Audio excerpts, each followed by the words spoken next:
அப்படின்னு வந்துட்டா, சொந்த விருப்பு வெறுப்புகளுக்கு இடம் கொடுக்காம பணியாற்றிய பல நட்சத்திரங்கள் இந்த திரையுலகிலே இருந்திருக்கிறார்கள். பல இயக்குனர்கள் இந்த திரையுலகிலே இருந்திருக்கிறார்கள். அப்படிப்பட்ட ஒரு இயக்குனர பத்தி தான் இன்றைக்கு ஒரு முக்கியமான தகவலை இந்த நிகழ்ச்சியிலே உங்களோடு நான் பகிர்ந்து கொள்ள இருக்கிறேன். சாந்தாராம் அகில இந்திய ரீதியிலே எப்படிப்பட்ட உன்னதமான படங்களை எல்லாம் தந்தவர் என்பது நீங்கள் அறிந்த ஒரு விஷயம். அவருடைய படப்பிடிப்பின் போது ஒரு நாள் அந்த படத்திலே கதாநாயகன் நடித்துக் கொண்டிருந்த நடிகை இருமுறை தன்னுடைய கடிகாரத்தை திருப்பி பார்த்தார். அதை பார்த்து கொண்டே இருந்தார் சாந்தாராம். பார்த்தவர் தன்னுடைய தயாரிப்பு நிர்வாகி அழைத்து, இன்னைக்கு படப்பிடிப்பு இதோட போதும், நாளைக்கு மீண்டும் படப்பிடிப்பு வைத்துக் கொள்ளலாம், ஷூட்டிங் பேக்கப் என்றார். அந்த பட தயாரிப்பு நிர்வாகிக்கு என்னன்னு புரியல. அதே மாதிரி அந்த படத்திலே கதாநாயகன் நடித்துக் கொண்டிருந்தவருக்கும் புரியல. உடனடியாக சாந்தாராம் இருக்கும் இடத்துக்கு ஓடி வந்த அந்த கதாநாயகி, ஏன் படப்பிடிப்பு பேக்கப் சொல்லிட்டீங்க, இன்னும் 4 மணி நேரம் இருக்கே என்று சாந்தாராமை பார்த்து கேட்டபோது, இல்லை இல்லை, நீங்கள் 2-3 முறை கடிகாரத்தை திரும்பி பார்த்ததை பார்த்தேன், அதனால தான் படப்பிடிப்பை ரத்து செய்து விட்டேன், உங்களுக்கு ஏதோ முக்கியமான வேலை இருக்குது போல் இருக்கு என்றார். உங்கள் படப்பிடிப்போட எனக்கு முக்கியமான வேலை என்ன இருக்குது, ஏதோ தற்செயலாக கடிகாரத்தை திரும்பி பார்த்தனே தவிர அதில் எந்த அர்த்தமும் இல்லை என்று சாந்தாராமிட்ட அந்த கதாநாயகி சொல்லியும் அன்றைய படப்பிடிப்பு அதற்கு பின்னாலே நடக்கலை. இதில் இன்னொரு முக்கியமான விஷயம் என்னென்னா, அந்த படத்திலே கதாநாயகன் நடித்து கொண்டிருந்த சந்தியா இருக்காங்களே, அவங்க சாந்தாராமின் மனைவி. போன ஒரு கேள்விக்குறி திரைப்படம் சிவகுமாரும் ரஜினிகாந்தும் நடித்த ஒரு திரைப்படம் என்பதும், அந்த படத்தில் முதல்ல ரஜினிகாந்த் நடித்திருந்த ரோலில் நடிக்க ஒப்பந்தமானவர் சிவகுமார் என்பதும், கடைசி நேரத்தில் அதில் ஒரு மாற்றம் நிகழ்ந்து சிவகுமார் நடிக்க வேண்டிய பாத்திரத்தில் ரஜினிகாந்தும், ரஜினிகாந்த் நடிக்க வேண்டிய பாத்திரத்தில் சிவகுமார் நடித்த படமாக அந்த படம் உருவாச்சு அப்படின்றது உங்கள் எல்லாருக்கும் நல்லா தெரியும். ஆனால் உங்களில் பலருக்கு தெரியாத ஒரு செய்தியை தான் அந்த படம் சம்பந்தமாக இன்றைக்கு நான் பதிவு செய்ய விரும்புகிறேன். அந்த கதையில் ரஜினிகாந்த் நடித்த பாத்திரத்தில் நடிப்பதற்கான வாய்ப்பு முதல்ல யாரை தேடி வந்தது தெரியுமா? கமல்ஹாசனைத்தான் தேடி வந்தது. அந்த கதையை பஞ்சாயத்து படிப்பதற்கு முன்னாலேயே, எஸ்பி முத்துராமன் படிப்பதற்கு முன்னாலேயே படித்தவர் ஆர்சி சக்தி. அந்த கதை அவருக்கு ரொம்ப பிடிச்சிருந்தது. அப்போது எம்ஜிஆரை கதாநாயகனாக அறிமுகப்படுத்திய ஜூபிட்டர் பிக்சர்ஸ் நிறுவனத்துக்காக ஒரு படத்தை இயக்க ஒப்புக்கொண்டிருந்தார் ஆர்சி சக்தி. அவருக்கு இந்த போனா ஒரு கேள்விக்குறி கதை ரொம்ப பிடிச்சதுனால அந்த கதையே படமாக்கலாம் என்ற ஆலோசனை அந்த நிறுவனத்துக்கு அவர் சொன்னார். அதுக்கு பின்னால் தான் கதாநாயகன் வேட்டை தொடங்கியது. கமல்ஹாசன் அந்த பாத்திரத்தை நடித்தால் மிகச்சரியாக இருக்கும் என்று நினைத்த ஆர்சி சக்தி அந்த கதையை கமல்ஹாசன்கிட்ட சொன்னார். என்ன காரணத்தாலோ கமல்ஹாசனுக்கு அந்த பாத்திரத்தை நடிப்பதிலே விருப்பம் இல்லாமல் போயிட்டு, அதனால தான் அதற்கு பின்னாலே அந்த பாத்திரத்தை நடிக்கக்கூடிய வாய்ப்பு சூப்பர் ஸ்டார் ரஜினிகாந்துக்கு கிடைத்தது. ஒரு காலகட்டத்தில் பாசமுள்ள தாயின் வேஷம் அப்படின்னா கூப்பிடு எஸ்என் லட்சுமி என்று தான் எல்லா இயக்குநர்களும் கூறுவாள். அப்படி பல முன்னணி கதாநாயகர்களுக்கு அம்மாவாக நடித்த பெருமைக்குரிய நடிகை தான் எஸ்என் லட்சுமி. அவர் நடித்து கொண்டிருந்த காலகட்டத்தில் இன்னொரு சக நடிகையான பண்டரிபாய் கொஞ்சம் வாய்ப்போல் இல்லாமல் இருந்தார். அதை பார்த்து எஸ்என் லட்சுமிக்கு ரொம்ப கஷ்டமாயிடுச்சு. எம்ஜிஆருடைய மனைவியான விஎன் ஜானகி கிட்ட, பண்டரிபாய் வாய்ப்பு இல்லாமல் ரொம்ப கஷ்டப்படுறாங்க, ஆனால் உங்கள் கணவர்கிட்ட சொல்லி அவர் நடிக்கிற படங்களில் அம்மா வேஷம் நடிக்கிறதுக்கு அவருக்கு கொஞ்சம் வாய்ப்பு தர சொல்லுங்கள் என்று எஸ்என் லட்சுமி ஜானகியை பார்த்து கேட்டிருக்கிறார். நான் தாராளமாக சொல்கிறேன், ஆனால் அதுக்கு பின்னால் அவருக்கு அம்மாவாக நடிக்கிறதுல உங்களுக்கு வாய்ப்பு குறையுமே, பரவாயில்லையா என்று எஸ்என் லட்சுமி கிட்ட ஜானகி கேட்டபோது, எனக்கு 4 படம் சொன்னால் அந்த அம்மாவுக்கு 4 படம் சொல்லுங்கள் என்று சொன்னாராம் எஸ்என் லட்சுமி. அப்படி எஸ்என் லட்சுமி சொன்னதுக்கு பின்னால் தான் தெய்வத்தாய் என்ற படத்தில் எம்ஜிஆருக்கு அம்மாவாக நடிக்கக்கூடிய வாய்ப்பு பண்டரிபாய்க்கு தரப்பட்டது.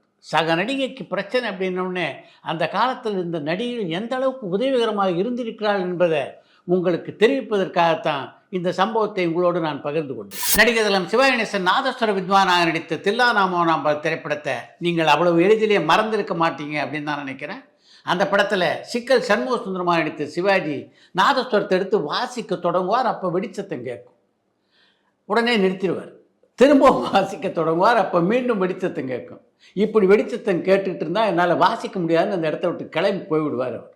அப்படிப்பட்ட ஒரு சம்பவத்தை நேரடியாகவே சந்திக்கக்கூடிய வாய்ப்பு ஜெமினி நேசனுக்கு கிடைத்தது. அதை பற்றி தான் இந்த நிகழ்ச்சியில் உங்களோடு நான் பகிர்ந்து கொண்டிருக்கிறேன்.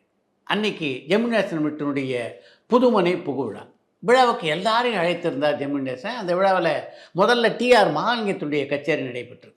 டிஆர் மகாலிங்கம் கச்சேரி தொடர்ந்து வீணை எஸ் பாலச்சந்தருடைய வீணை கச்சேரி நடைபெற்றது. வீணை கச்சேரி நடந்து கொண்டிருந்த போது அறிஞர் அண்ணா, கலைஞர் மு கருணாநிதி ஆகிய இருவரும் ஜெமினி நேசனுடைய வீட்டுக்கு வந்தாங்க. முன்வரிசையில் அமர்ந்து அவர் சுவாரஸ்யமாக பேசி கொண்டிருந்தார். அவங்க பேச்சை நிறுத்துவாங்கன்னு பார்த்தார் எஸ் பாலச்சந்தர். ஆனால் அவங்க பேச்சை நிறுத்துறதா தெரியல. அதனால் அவர் வாசிப்பதை நிறுத்திவிட்டார். அண்ணாவையும் கலைஞரையும் பார்த்து, நீங்கள் நல்லா பேசுங்க, பேசி முடிச்சுட்டு எனக்கு சொல்லுங்கள், அதற்கு பின்னாலே நான் வாசிக்க தொடங்குகிறேன் என்றார்.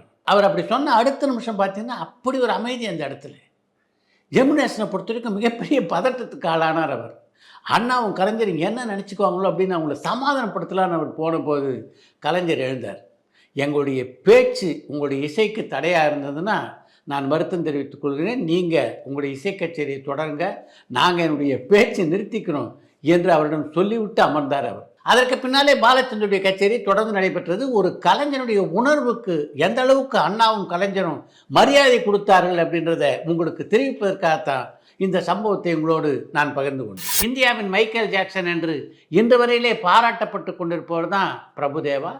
பல திரைப்படங்களில் நடனம் ஆடியது மட்டும் இல்லாமல் இன்றைக்கி எத்தனை திரைப்படங்களில் அவர் கதாநாயகனாக நடித்து கொண்டிருக்கிறார். இந்தி படம் உள்ள வரைக்கும் அவருடைய புகழ் எந்த அளவுக்கு பரவி இருக்கிறது என்பது எல்லோருக்கும் தெரியும். பிரபுதேவா அற்புதமாக நடனம் ஆடுகிறார் என்றால் நிச்சயமாக அதற்கு காரணம் அவருடைய தந்தை அப்படின்னு தான் எல்லாரும் நினைத்து கொண்டிருப்பார்கள். நான் கூட பல நாட்கள் அழைத்தான் நினைத்து கொண்டிருந்தேன். பிரபுதேவா மட்டும் இல்லாமல் அவருடைய சகோதரர்களான ராஜு, நாகேந்திர பிரசாத் ஆகியோருக்கும் நடனம் கற்றுக் கொடுத்தது தர்மராஜ் மாஸ்டர் தான். இந்த தர்மராஜ் மாஸ்டர் யாருன்னா பிரபுதேவாவுடைய தந்தையான சுந்தரத்துடைய மிகச்சிறந்த நண்பர். 2 பேருமே அற்புதமான நடன கலைஞர். தன்னுடைய மகன்களுக்கு தான் நடனம் கற்றுக் கொடுப்பதை விட தர்மராஜ் மாஸ்டர் கற்றுக் கொடுத்தாருன்னா அவர்கிட்ட இவங்களும் பயபக்தியோட நடனத்தை கற்றுக்குவாங்க என்று நினைத்தார் சுந்தரம் மாஸ்டர். அது மிகச்சரியாக நடந்தது என்று தான் சொல்ல முடியும்.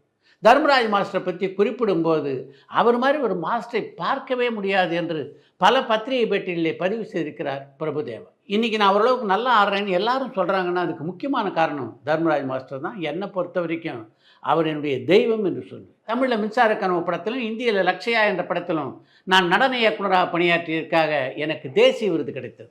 அந்த தேசிய விருது கிடைத்த போது என்னுடைய குருநாதர் என்ன சொன்னார் தெரியுமா?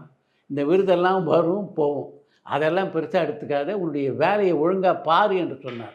அப்படிப்பட்டவர் தான் என்னுடைய மாஸ்டர் என்று பெருமிதத்தோடு ஒரு பத்திரிகை பெட்டியிலே குறிப்பிட்டிருக்கிறார் பிரபுதேவா. அடிமை பெண் படத்தில் இடம்பெற்ற அம்மா என்றால் அன்பு என்ற பாடல் தான் புரட்சித் தலைவி ஜெயலலிதா பாடிய முதல் பாடல் என்பது எல்லோருக்கும் தெரியும். ஆனால் அந்த பாடலை அடிமை பெண் படத்திற்காக கேவி மாதவனுடைய இசையிலே முதல்ல பாடியவர் டி.எம். சௌந்தரராஜன் என்பது எத்தனை பேருக்கு தெரியும்?